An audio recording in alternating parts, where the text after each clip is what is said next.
Eu vou completar a mensagem do domingo passado. Santidade nos pensamentos. Olhe para mim. Evite se movimentar. Concentre-se no que Deus vai te falar agora. A palavra de Deus para nós é santidade em tudo. Tudo, tudo, tudo. Santificai-vos em tudo. Porque Deus é santo. Porque sem santidade ninguém verá o Senhor. E na santidade nós veremos maravilhas. Eu vou repetir. Santidade porque Deus é santo. Santidade porque sem santidade você não vai chegar na eternidade. Vai viver com Deus.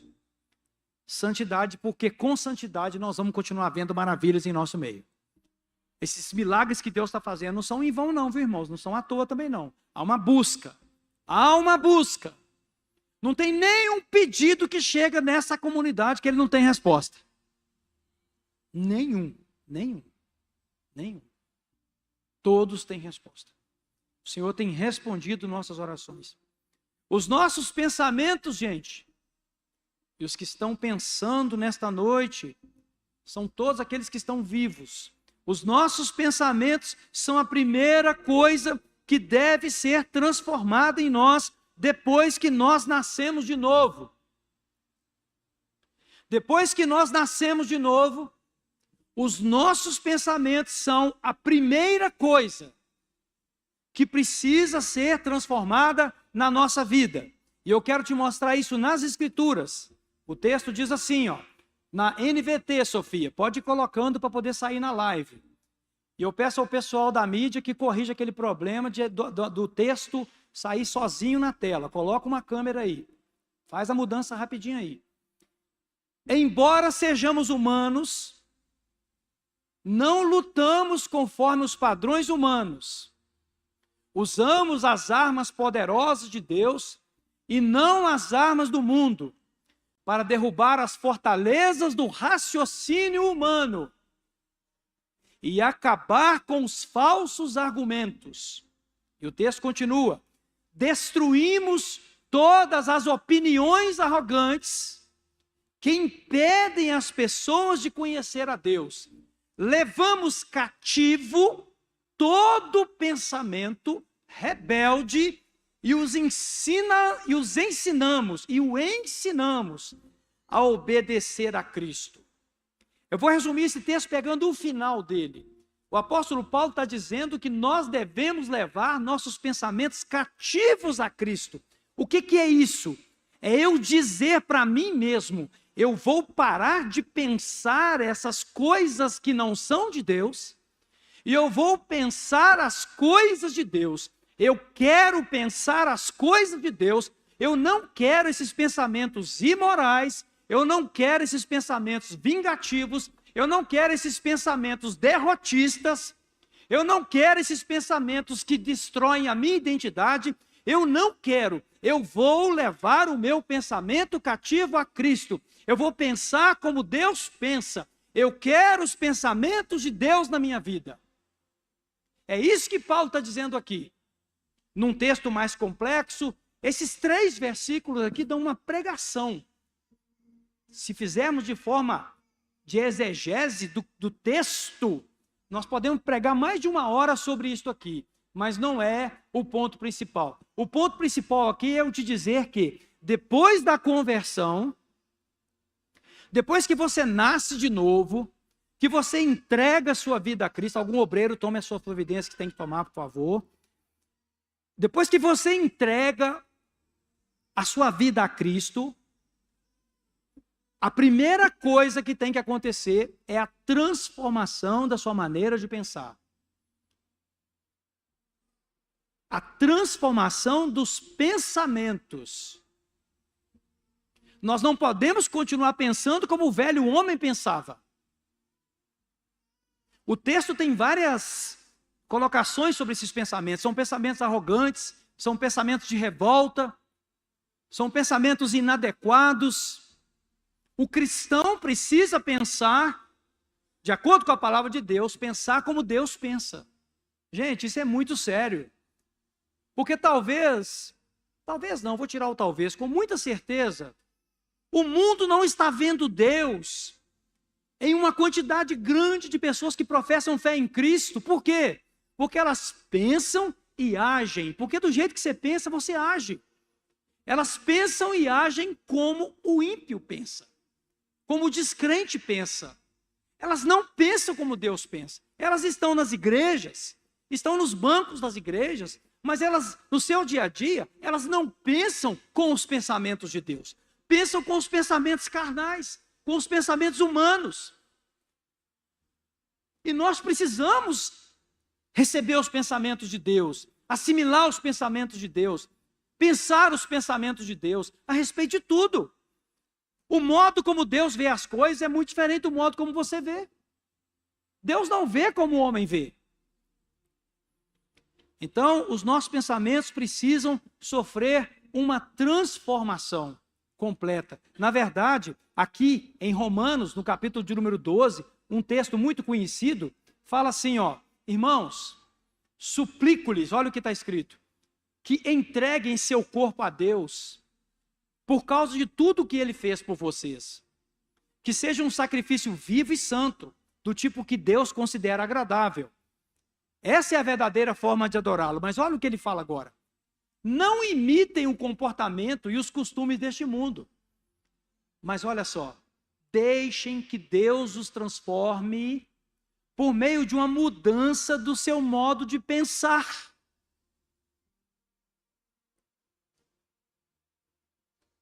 A fim de que experimentem a boa, agradável e perfeita vontade de Deus para vocês. Então aqui o apóstolo Paulo está dando uma ordem em nome do Senhor, que nós deixemos Deus transformar o nosso pensamento, mas colocando uma promessa. Se Deus transformar os nossos pensamentos, preste atenção nisso. Se nós pensarmos os pensamentos de Deus, se nós pensarmos como Deus pensa, nós vamos experimentar a sua vontade que é boa, perfeita e agradável. Aí se você acha que você já tem uma vida boa, o que vai vir é a vida excelente. Por exemplo, quando uma pessoa consegue pensar adequadamente sobre o perdão, pensar como Deus pensa a respeito do perdão, o que vai acontecer? Ela vai tirar um dos maiores fardos que o ser humano carrega dentro de si, que são o quê? As mágoas, as decepções, os rancores. Quando eu passo a pensar como Deus pensa a respeito de perdão, eu tiro de dentro de mim fardos. Eu passo a viver uma vida leve. E eu posso, inclusive, receber o perdão de Deus quando eu perdoo. Então nós precisamos, conforme Paulo fala, permitir uma transformação da nossa maneira de pensar. E a nossa mente é justamente o campo de batalha mais complexo em que Deus tem que agir e que Deus tem que mudar. Mas sem a nossa ajuda, Ele não muda. O apóstolo Paulo também, escrevendo à igreja de Éfeso, ele escreve no capítulo 6 e no versículo 10, ele escreve o seguinte, uma palavra final: sejam fortes no Senhor e em seu grande poder, vistam de toda a armadura para que possam permanecer firmes contra as estratégias do diabo que são no campo da mente. Pois nós não lutamos contra inimigos de carne e sangue, mas contra governantes e autoridades do mundo invisível, é o campo dos pensamentos, contra grandes poderes neste mundo de trevas e contra espíritos malignos nas esferas celestiais. Eu não sei como isso acontece, eu só sei que acontece. O diabo e seus demônios, eles conseguiram desde o início infiltrar na vida em geral da humanidade. Primeiro, o mundo que nós vivemos, ele jaz no maligno, ou seja, está morto no maligno, e Satanás conseguiu desenvolver algum tipo de técnica usando as brechas que o ser humano dá para infiltrar nas mentes, com todo tipo de engano. Então o apóstolo Paulo está falando que nós precisamos ter um cuidado a respeito disso, que a nossa luta não é contra pessoas, mas é contra esses poderes invisíveis. E ele está falando aqui de pensamentos, ele está falando aqui de ideias, no campo das ideias, no campo das filosofias, no campo dos pensamentos. Então, a mente é um campo de batalha, e os filhos de Deus devem ter sua mente purificada.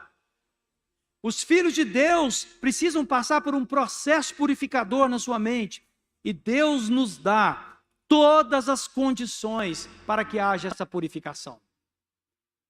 Deus nos dá as condições purificadoras.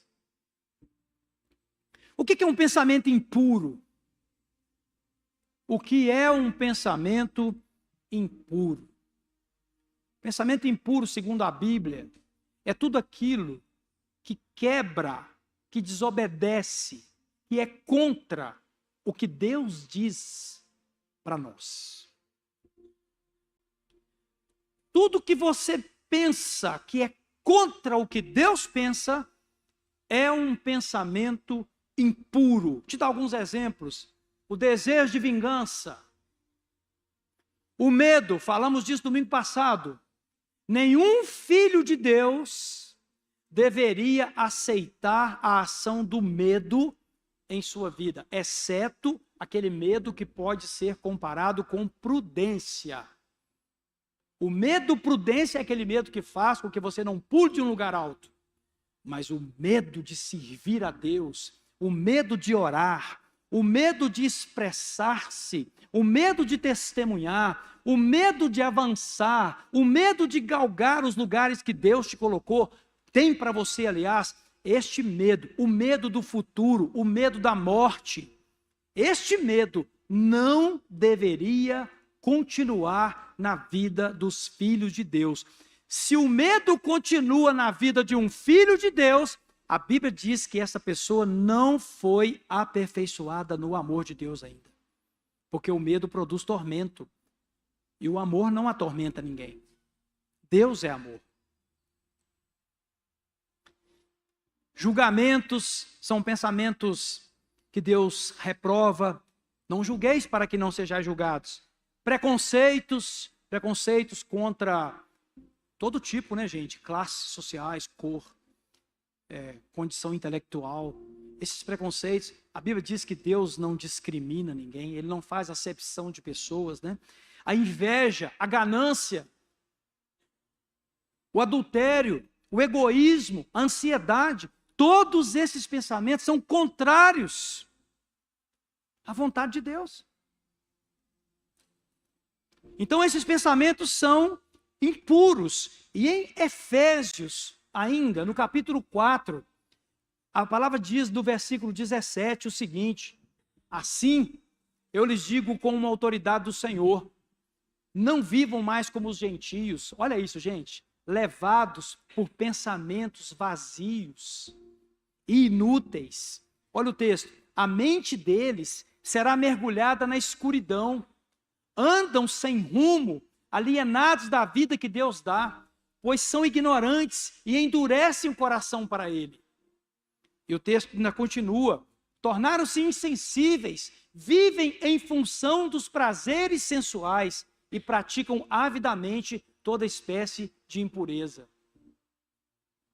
O apóstolo Paulo está dizendo aí que aqueles que ainda vivem aquela vida velha, vivem desse jeito, com pensamentos impuros, vivendo com pensamentos impuros.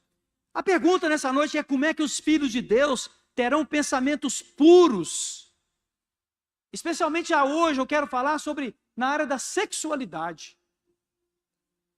Como que os filhos de Deus terão pensamentos puros? Porque sexo ou sexualidade, sexo está dentro de sexualidade, sexualidade é muito mais ampla do que sexo. Foi algo criado por Deus. Foi criado por Deus como um grande benefício para o ser humano. Eu nem vou entrar nos detalhes aqui, porque seria um outro assunto. Mas a sexualidade é algo que Deus criou de maneira fantástica para o ser humano.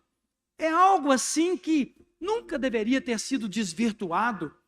É algo tão tremendo. Eu sou casado, né, tenho podido desenvolver a sexualidade como um todo, dentro do ambiente que Deus permite.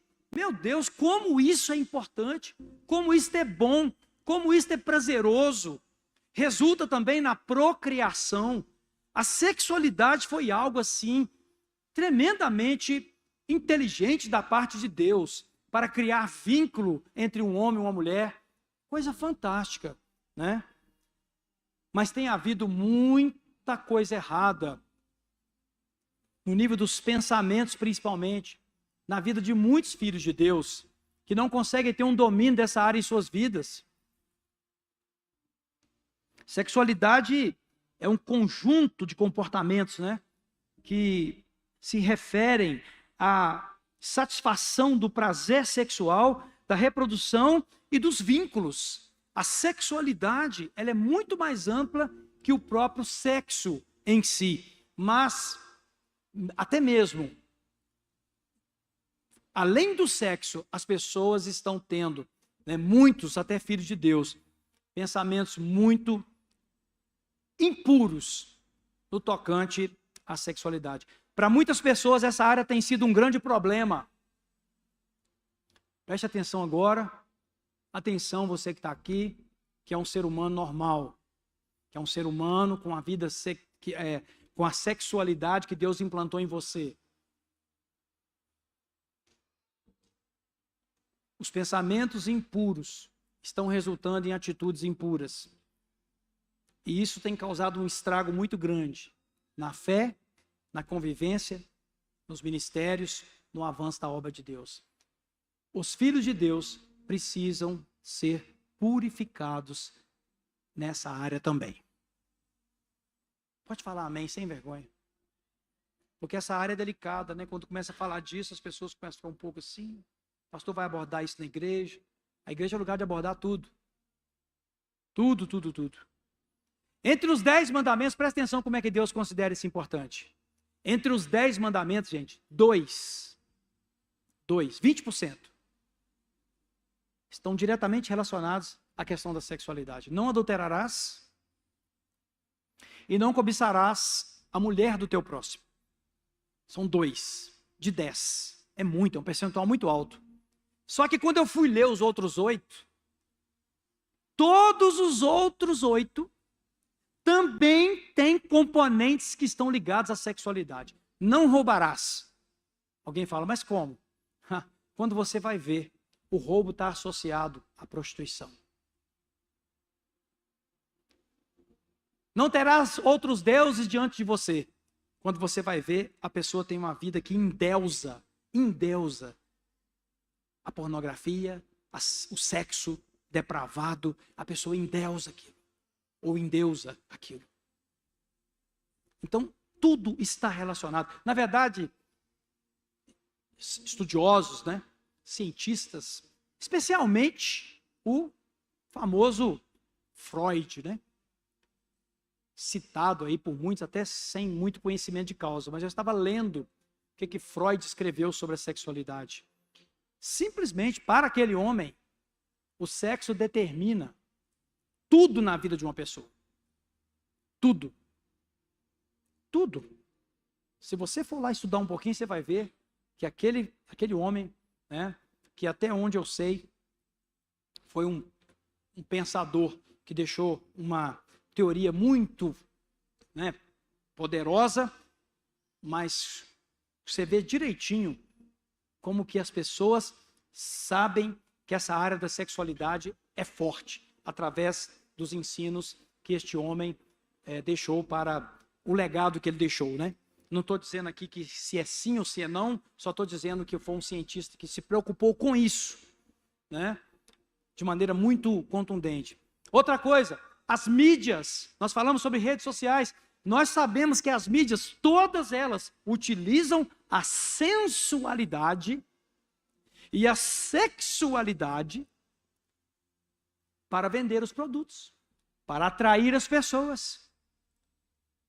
Isso é parte da estratégia das mídias, utilizar a sexualidade. Agora, quando Jesus está ensinando os seus discípulos sobre o assunto, ele faz uma coisa que, deixa eu ler, porque é melhor a gente ler, porque lendo fica até mais fácil para a gente mencionar. Vocês ouviram o que foi dito, não adulterarás, ou não cometa adultério. Isso era a lei de Moisés. Agora olha o que Jesus fala sobre esse assunto. Eu, porém, lhes digo, quem olhar para uma mulher com cobiça, pensamento. Quem olhar para uma mulher com cobiça, já cometeu adultério com ela no seu coração. Aí agora, especialmente os homens, né, que são muito guiados pelos olhos, podem pensar assim, lascou tudo. Às vezes está do lado da sua esposa, você não está querendo nem rir, né? Pode rir. Lascou tudo. Você está com medo de rir perto dela, né? A minha está aqui olhando para mim, aqui, ó, de frente, aqui, assim, ó, puf. Lascou tudo, porque o homem é guiado pelos olhos. Aí você fala assim, ué, pastor, como é que eu vou ser crente? Se eu sou homem, normal, sinto o que sinto, atração pelo sexo oposto, é isso que Deus estabeleceu. Nunca pelo mesmo sexo. Deus não estabeleceu isso. A carne estabelece isso. A carne caída em pecado, ela passa para essa prática. Mas o que Deus estabeleceu, um homem atraído por uma mulher, constituindo um relacionamento. E agora você recebe Jesus, continua sendo um homem normal, e eu também não vou eximir as mulheres disso, porque também tem o lado feminino dessa história. As mulheres também podem não ser tão atraídas como os homens, né? Não vou definir isso aqui, mas a forma de ver é diferente. As coisas que elas realmente apreciam são diferentes, ainda que também a forma seja algo a ser levado em conta, mas ambos correm o risco de estar pecando com o pensamento por não saber como fazer com isso. E a verdade é que um percentual muito grande de pessoas aqui dentro pode estar até sofrendo com isso, sendo que a palavra de Deus nos dá saída para isso. Então, as principais impurezas são, olha, o adultério, a masturbação, a fornicação, que é o sexo dos solteiros, né? Não permitido pela Bíblia. A prostituição, que é o sexo comercializado, né? As orgias, que são as desordens aí que acontecem especialmente nas noites, né? E nos finais de semana, em maior escala. A sodomia, né? Que é um tipo de sexualidade bastante contrária à natureza. A zoofilia, né? A preferência por animais. O incesto, né? O homossexualismo, a pornografia, o sadomasoquismo. Então, olha como é que esse assunto é amplo. Isso aqui eu acho que eu nem relacionei tudo. O que eu fui lembrando, eu fui anotando aqui. Então, como é que os filhos de Deus podem vencer nessa área? Escute, eu tenho certeza que o Espírito de Deus quer dar vitória para muita gente aqui nessa noite. Pode falar amém sem vergonha, gente? Eu quero, você quer, você precisa, nós precisamos dessa vitória. É todo mundo, gente. Uns mais, outros menos. Alguns já conseguiram um certo nível de domínio. Não vou julgar quem, não vou falar o quem, nada disso. Alguns já têm dominado isso.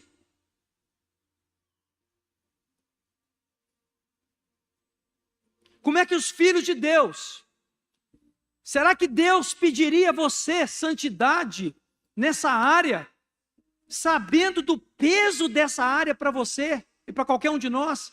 O peso que essa área tem, será que Deus pediria santidade e largaria você para lá? Não. Eu vou te dar algumas coisas que o Senhor te dá. A primeira delas está em Romanos, no capítulo 8, no versículo 1, Diz assim: portanto, já não há nenhuma condenação para os que estão em Cristo Jesus. Pois em Cristo a lei do Espírito que dá vida os libertou da lei do pecado que leva à morte. Você, na cruz, Cristo te libertou do poder do pecado. E todo crente aqui que quiser viver uma vida pura no tocante à sexualidade, vai conseguir. Vai conseguir. Você vai conseguir olhar para o sexo oposto, especialmente os casados e também os solteiros, estão incluídos naquilo que Jesus falou. Você vai conseguir olhar para uma pessoa, porque você olha e você vê, sem pecar. Sem pecar. Eu te falo isso em nome de Jesus. Porque o Espírito de Deus está em você. Diga comigo assim: se o Espírito de Deus está em mim, eu venci o pecado. Os pensamentos de Deus estão em você. O Espírito de Deus está em você. Ele é a força que você precisa para vencer o pecado. Em segundo lugar, também a palavra do Senhor fala que nós temos isso aí, ó. Olha que coisa tremenda. Pois a palavra de Deus é viva e poderosa. Os pensamentos de Deus, mais cortante que qualquer espada de 2 gumes, que penetra até a alma e o espírito, entre a junta e a medula, e traz à luz até os pensamentos e desejos mais íntimos. A palavra de Deus, ela vai lá naquele lugar mais íntimo e toca você. E ela fica lá. Se você aguardar, ela fica lá. O salmista diz assim: escondi a tua palavra no meu coração para não pecar contra ti. Quando você esconde a palavra de Deus no fundo do seu coração, os seus olhos passam a ser bons. A Bíblia diz: se os teus olhos forem bons, tudo que está em ti será luz. Tudo que está em ti será luz. Você conseguirá olhar sem pecar, porque a palavra de Deus está lá no fundo do seu coração. Um dos grandes problemas dessa geração atual é não conhecer as Escrituras, é não meditar nelas, é não se dedicar a elas. Por isso, inclusive, eu tenho um propósito para a nossa igreja esta semana. E eu não vou ser exagerado no propósito. 15 minutos todos os dias de tempo a sós com Deus, lendo a Bíblia. 15 minutos lendo a Bíblia. Lendo a Bíblia. Hoje pela manhã, na minha meditação, eu peguei Esdras. São 11 capítulos, 10, 12, agora até esqueci. Numa sentada de 20 e poucos minutos, eu li todo o capítulo ouvindo. Li ouvindo. E eu pude ver como é que Deus usou Esdras para fazer um dos maiores avivamentos que Israel já conheceu. E eu levantei dali cheio da força daquela palavra. Cheio da força daquela palavra. Para terminar, nós temos também 2 outros mecanismos que Deus estabeleceu na sua palavra. Um é esse aí, ó.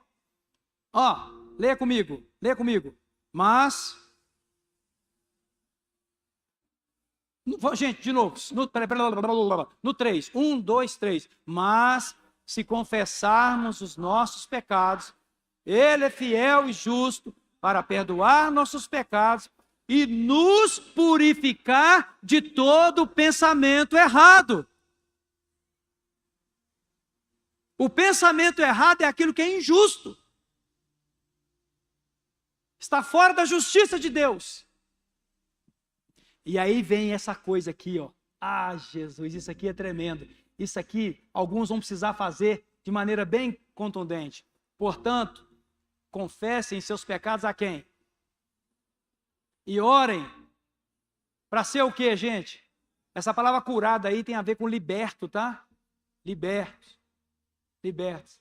A oração de um justo tem grande poder e produz grandes resultados. Ou seja, Deus deixou o Espírito Santo. Quem dá glória a Deus?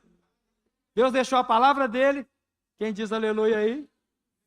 Deus deixou a confissão para você ficar livre da culpa e ficar livre do peso do pecado. E por fim, esse aqui é tremendo. E aqui eu vou encerrar para a gente tomar a Santa Ceia. Faz de conta que é verdade. Vamos lá. Tiago 4, olha isso. 7 e 8. Me desculpe que eu vou falar, não quero que soe mal, mas eu vou falar do jeito que eu tenho que falar, só para você entender. Dos 4 que eu estou falando, o Espírito Santo, a palavra e a confissão, este é o único que depende de você. Os outros todos dependem de Deus. Como assim, pastor? Eu quero te falar do poder da decisão. O poder de dizer não. Não. Portanto, submetam-se a Deus, resistam a quem? E ele vai fazer o quê? Aproxime-se de Deus e ele se aproximará de vocês. Lavem as mãos, pecadores. Purifiquem o coração. Vocês que têm o quê? A mente dividida. O que Tiago está falando aqui? Tome uma decisão de mudança. Se você falar, eu estou dizendo não. Não. Não é não. Eu não vou pecar. Eu não vou acessar. Eu não vou conversar imoralmente. Eu não vou pecar contra Deus. O Espírito Santo está dentro de você, vai te ajudar. A palavra de Deus vai te fortalecer. E os irmãos em Cristo também vão estar ao seu lado. Aqueles que temem a Deus e andam nos seus caminhos. Fique de pé no seu lugar. Oh, meu Deus. Essa palavra é poderosa demais. E você quer ver uma coisa que vai te fortalecer tremendamente agora? A ceia do Senhor. Vai, Lúcio, bota o povo para trabalhar. A ceia do Senhor. Pode posicionar os obreiros. Quantos recebem essa palavra nessa noite, além de mim? Permaneça com sua mão levantada. Vamos fazer a Deus uma oração. Vamos orar ao Senhor. Vamos orar. Comece a lembrar agora de tudo um pouco que você recebeu aqui. Comece a falar, Senhor, eu quero andar certo, eu quero andar reto. Eu quero pensamentos retos na minha sexualidade. Eu quero parar de ficar pecando toda hora em pensamento. Eu quero parar com isso, Deus. Eu quero respeitar o solteiro, eu quero respeitar o casado, eu quero respeitar a minha família, eu quero respeitar a igreja, eu quero respeitar o Senhor, lá no secreto, porque só o Senhor que me vê, ninguém está vendo o que eu faço, o Senhor me vê, eu quero respeitar, eu preciso respeitar. Me enche nesta noite, fala com o Espírito Santo, fala gente, pede, fala, Espírito de Deus, me fortaleça. Eu preciso ser santo nos meus pensamentos. Eu preciso mandar embora o medo. Eu preciso mandar embora esses pensamentos pornográficos, esses pensamentos de adultério, esses pensamentos de imoralidades que não pode ser nunca nem publicado. Os jovens precisam parar a fornicação. Não brinca com Deus, não. Senhor, santidade é o que nós queremos. Santidade é o que nós queremos. Você pode, coloca a mão na altura do coração. A ceia do Senhor está diante de você agora, e cada um deve examinar a si mesmo. Cada um deve examinar a si mesmo. Cada um deve olhar para si, para poder receber diretamente de Deus o renovo que você precisa. Para quem é a ceia, pastor? A ceia é para todo aquele que recebeu Jesus como Senhor e Salvador de sua vida. Não é uma pessoa perfeita, mas é uma pessoa que está buscando santidade. É uma pessoa que está buscando andar em santidade. A ceia não é para pessoas que estão sem decisão, não é. A ceia é para pessoas decididas, não é para pessoas perfeitas. Ninguém que vai pegar a ceia nessa noite é perfeito, não é, a começar do pregador. Ninguém é perfeito, mas nós estamos buscando santidade. Nós não estamos aceitando viver de qualquer jeito. Nós não vamos viver de qualquer jeito. Nós não vamos. Senhor, estamos consagrando a Ti esses elementos, lembrando do sacrifício que foi feito por nós, em nome de Jesus Cristo, que cada um agora examine a si mesmo, depois coma e beba, lembrando esse sacrifício que o Senhor fez. É a minha oração, em nome de Jesus. Amém.